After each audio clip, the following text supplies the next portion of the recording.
Hello and welcome back to the channel guys. पिछला video में हमने क्वेश्चन नंबर 5 तक कर लिया था, बट मैंने नोटिस नहीं करा था कि इसमें क्वेश्चन नंबर 6 तक होंगे पहला सेक्शन, तो आज हम वो कवर करेंगे।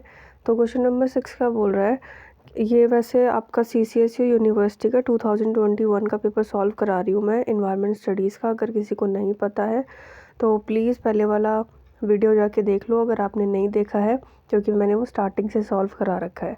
अगर नहीं होगा तो मैं लिंक डाल दूँगी नीचे डिस्क्रिप्शन बॉक्स में, तो आप उसमें से जाके चेक कर लेना। प्लस ब्लॉग वगैरह भी मैं लिखती हूँ जो आपके आने वाला सेमेस्टर है उसके लिए, तो प्लीज़ उसको अपना सेव वगैरह कर लो कहीं पे, तो आपको इजी पड़ जाएगा। क्यों? क्योंकि आपको कोई भी मॉडल वगैरह लिखने की ज़रूरत नहीं है, अपने पैसे वगैरह वेस्ट करने की ज़रूरत नहीं है। मैं अपने ही मॉडल में से या फिर बुक्स का रेफरेंस वगैरह लेके सारे आपके इम्पोर्टेंट क्वेश्चन अपलोड कर रही हूँ फ्री ऑफ कॉस्ट, तो प्लीज़ आप उसको जाके ज़रूर चेकआउट करना। और चलो आगे चलते हैं अपनी नेक्स्ट क्वेश्चन की तरफ। इसमें आपसे पूछा है कि रोल बताओ मॉडर्न ट्रांसपोर्ट सिस्टम का जिसकी वजह से बहुत सारा एनवायरमेंटल पोल्यूशन फैल रहा है। तो सबसे पहला क्या है, व्हीकल एमिशन की। व्हीकल जो धुआं छोड़ता है उसकी वजह से बहुत सारी हार्मफुल पोल्यूटेंट्स निकलते हैं, जैसे कि आपका मतलब कार्स की वजह से, ट्रक्स की वजह से, प्लेन्स, मतलब कि जो आपका फॉसिल फ्यूल आप जलाते हो उसकी वजह से काफ़ी सारी पोल्यूशन या पॉल्यूटेंट निकलते हैं। ठीक है, these emission contribute to air pollution and the greenhouse effect. यही आप किस किस चीज़ों में आपका कंट्रीब्यूट करते हैं, ग्रीन हाउस इफेक्ट में और एयर पोल्यूशन में। ग्रीन हाउस इफेक्ट भी आज हम इसी वीडियो में पढ़ेंगे, तो बने रहो मेरे साथ में। एयर पोल्यूशन होता है, इससे एयर पोल्यूशन कैसे होगा कि जो गैसेस वो इंजन आपका छोड़ता है उसमें से क्या बनाता है, वो स्मोक बनाता है जो कि एयर की क्वालिटी को डिग्रेड करता है, मतलब कि ख़राब करता है, और ह्यूमन हेल्थ भी ख़राब होती है। ठीक है, nitrogen oxide from vehicle contribute to the formation of ground level ozone. मतलब कि आप ग्राउंड लेवल पे ही ओजोन बना लेते हो, किसकी वजह से, नाइट्रोजन ऑक्साइड की वजह से, जो कि किस में से निकलती है, व्हीकल्स में से निकलती है, जो कि क्या है, एक हार्मफुल एयर पोल्यूटेंट है। फिर आता है पर्टिकुलेट मैटर। इसका मतलब क्या होता है कि ये जो व्हीकल्स होते हैं वो छोटे छोटे पार्टिकल्स प्रोड्यूस करते हैं जो कि हमारे लंग्स में घुस जाते हैं और हमको रेस्पिरेटरी प्रॉब्लम्स हो जाती हैं। ठीक है, हेल्थ इश्यूज हो जाते हैं। हैबिटेट डिस्ट्रक्शन क्या होता है कि जब आप आप रोड वगैरह बनाते हो, इंफ्रास्ट्रक्चर बनाते हो ट्रांसपोर्टेशन के लिए, तो वो नेचुरल हैबिटेट को क्लियर कर देता है, ख़त्म कर देता है, और इसका इम्पैक्ट किस पे पड़ता है, इकोसिस्टम और वाइल्ड लाइफ पे। ठीक है, जो नॉइज़ पोल्यूशन क्या होता है, नॉइज़ पोल्यूशन होता है कि जब ट्रैफिक्स और व्हीकल नॉइज़ होती है और वो ह्यूमन और एनिमल दोनों को डिस्टर्ब करती है, इससे क्या होता है, अफेक्ट होती है आपकी वेलबींग, और आपका जो इकोसिस्टम है वो डिस्टर्ब हो जाता है, डिस्टर्ब हो जाता है। ठीक है, ख़राब हो जाता है नॉइज़ पोल्यूशन की वजह से। क्वेश्चन नंबर 7 है, अब हम सेक्शन बी कर रहे हैं। तो इसमें बोला है कि आपको शॉर्ट नोट लिखो कंजर्वेशन ऑफ वाइल्ड लाइफ के ऊपर। तो कंजर्वेशन ऑफ वाइल्ड लाइफ हमें क्यों करनी चाहिए? Wildlife conservation is like a taking care of our animal friends and their homes. आप उनके घर की और उनकी खुद की क्या कर रहे हो, केयर कर रहे हो। और ये इंपॉर्टेंट क्यों है? सबसे पहला तो प्रोटेक्टिंग हैबिटेट।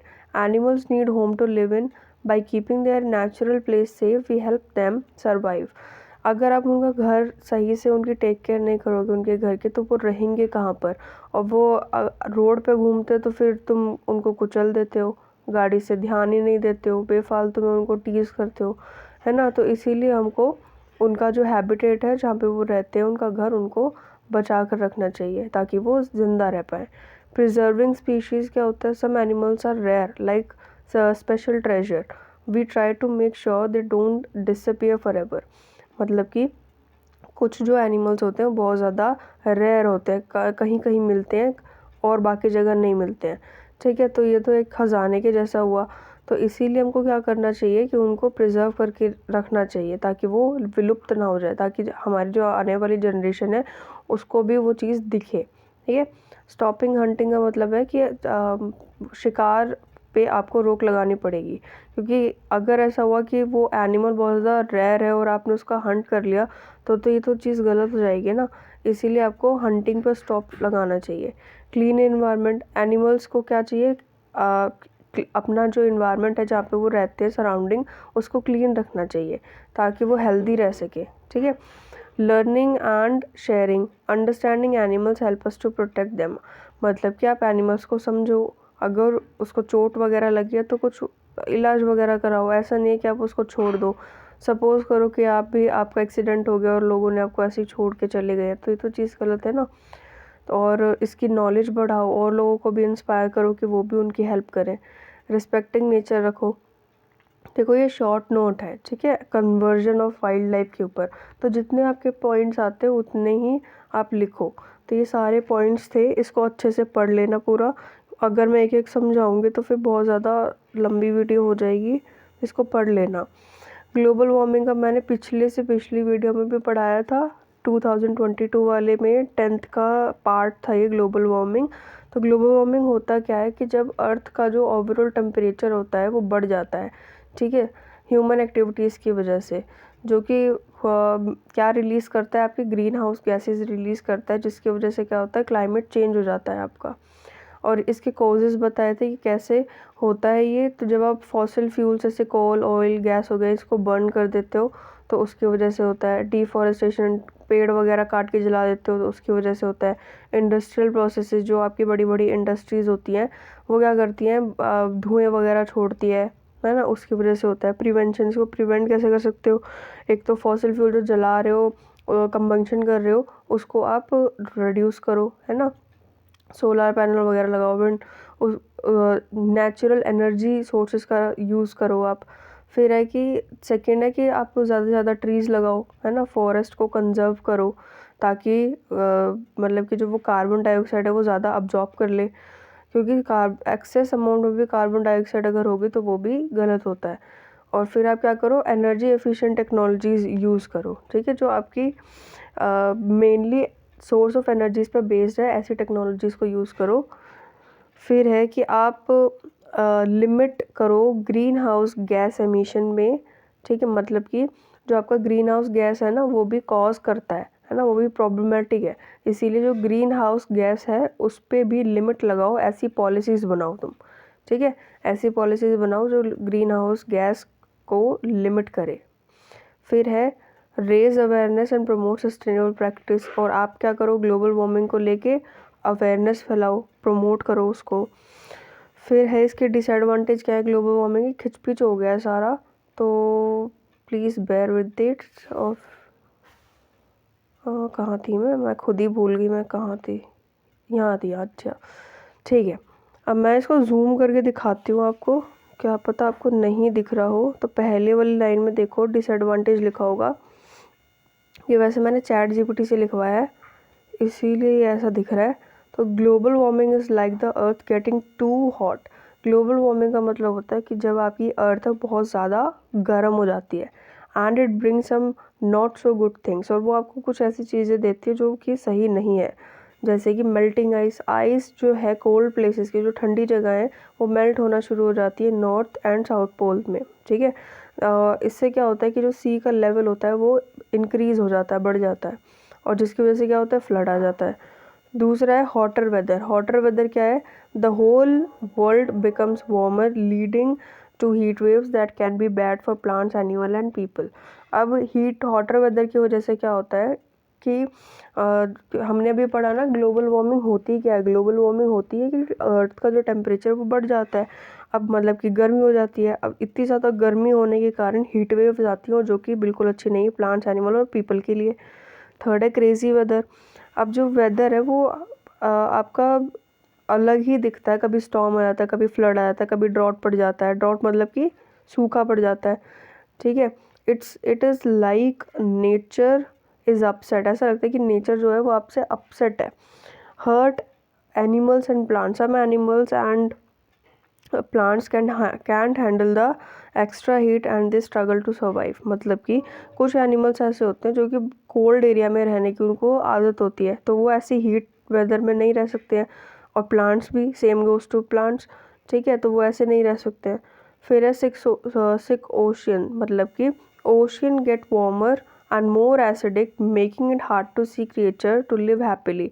मतलब कि जो ओशन होते हैं, जो आपके महासागर वगैरह होते हैं, तो वो बहुत ज़्यादा गर्म हो जाते हैं और जिसकी वजह से वो क्या बन जाते हैं, एसिडिक बन जाते हैं, एसिडिक इन नेचर हो जाते हैं, जिसके अंदर जो क्रिएचर वगैरह रह रहे हैं उनको बहुत ज़्यादा हार्ड होता है क्या रहना वहाँ पे, तो वो क्या कर जाते हैं, मूव कर जाते हैं।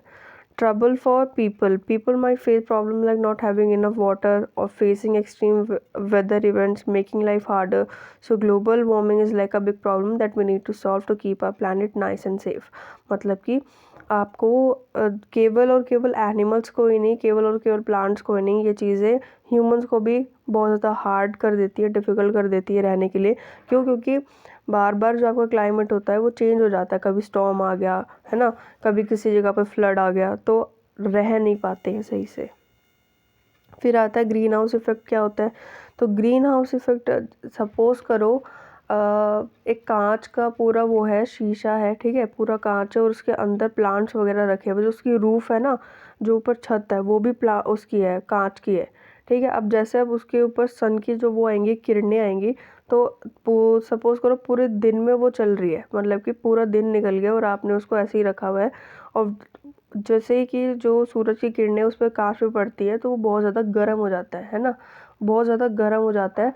अब जैसे ही अब रात तो आएगी आएगी, ऑफ कोर्स सी बात है कि नाइट आएगी। अब जब नाइट में वो जो सूरज की किरणें नहीं पड़ती हैं और वो इतना ज़्यादा कांच वार्म हो रखा होता है, वो क्या करता है, रिफ्लेक्ट बैक करता है, बाउंस बैक करता है, वो सारी वार्मथ है ना, सारी गर्माहट को वो रिफ्लेक्ट करता है, बट कुछ अमाउंट ऑफ जो वार्मथ है, कुछ अमाउंट ऑफ जो गर्माहट है वो अपने पास ही रखता है, ताकि जो अंदर प्लांट्स वगैरह हैं वो अच्छे से ग्रो हो पाए, है ना। सेम गोज़ टू द हमारा अर्थ, जो सन की जो किरणें हैं वो अर्थ की तरफ पड़ती है, ठीक है, और जब अर्थ की तरफ वो जो किरणें पड़ती हैं तो जो अर्थ है वो सारी किरणों को अपने पास ले लेता है, जिसकी वजह से जो अर्थ है वो बहुत ज़्यादा हॉट हो जाता है, बहुत ज़्यादा हॉटर हो जाता है। अब नाइट के टाइम पे क्या होता है कि वो रिफ्लेक्ट बैक करता है, जैसे मैंने उसमें बताया कांच वाले में कि वो रिफ्लेक्ट बैक करता है सारी सनलाइट को, तो उसकी वजह से क्या होता है कि कुछ जो होता है, जो किरणें होती हैं, वो जो अर्थ है वो एटमॉस्फेयर में छोड़ देता है, जिसकी वजह से क्या होता है, ग्रीन हाउस इफेक्ट होता है,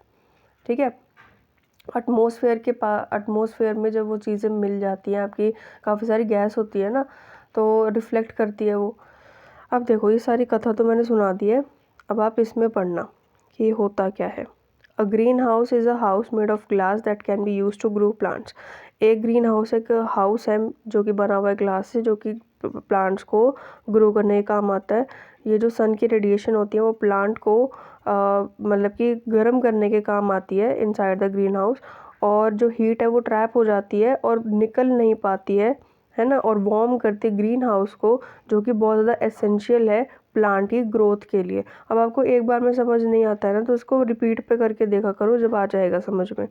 same in the case of earth, earth का भी सेम केस होता है एटमॉस्फेयर का।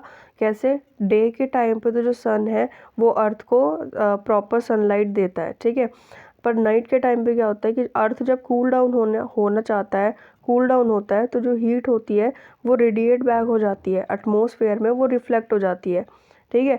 जैसे अर्थ की तरफ सनलाइट है वो रिफ्लेक्ट हो गई, ठीक है, नाइट के टाइम पे। ड्यूरिंग दिस प्रोसेस, इस प्रोसेस में क्या होता है, हीट जो अब्जॉर्ब हुई हुई होती है ग्रीन हाउस गैस के द्वारा अर्थ के एटमॉस्फेयर में, this is what makes the surface of the earth warmer. इसकी ही वजह से ये जो बाउंस बैक होता है, इसी की वजह से जो आपका अर्थ है वो बहुत ज़्यादा गर्म रहता है, और इसी की वजह से जो लिविंग बींग्स हैं वो आराम से रह पाते हैं अर्थ पर, ठीक है।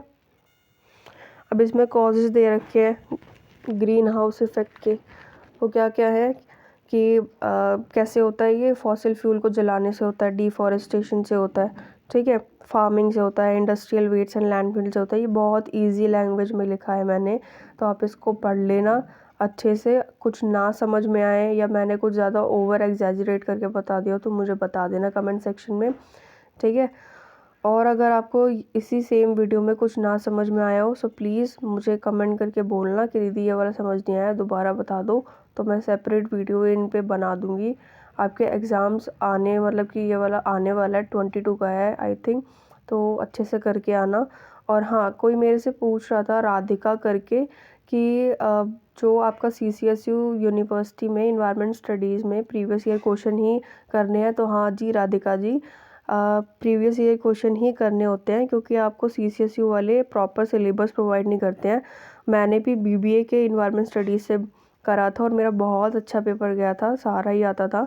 तो PYQs करना पिछले 5 ईयर्स के, मोर देन 5 ईयर्स आपका नहीं चलेगा, ठीक है, क्योंकि चेंज होता रहता है, पैटर्न चेंज होता रहता है। इसीलिए आप पिछले 5 साल के करो, अच्छे से सॉल्व करो, पैटर्न को समझो, जो रिपीटेड क्वेश्चन है उन पे ज़्यादा फोकस करो और एक भी क्वेश्चन छोड़ना मत, ठीक है, क्योंकि अगर आपने एक भी छोड़ दिया और वही पेपर में आ गया तो वो गलत हो जाएगा, ठीक है। मिलते हैं अपने नेक्स्ट वीडियो में। Till then keep learning, keep watching my videos. Bye bye.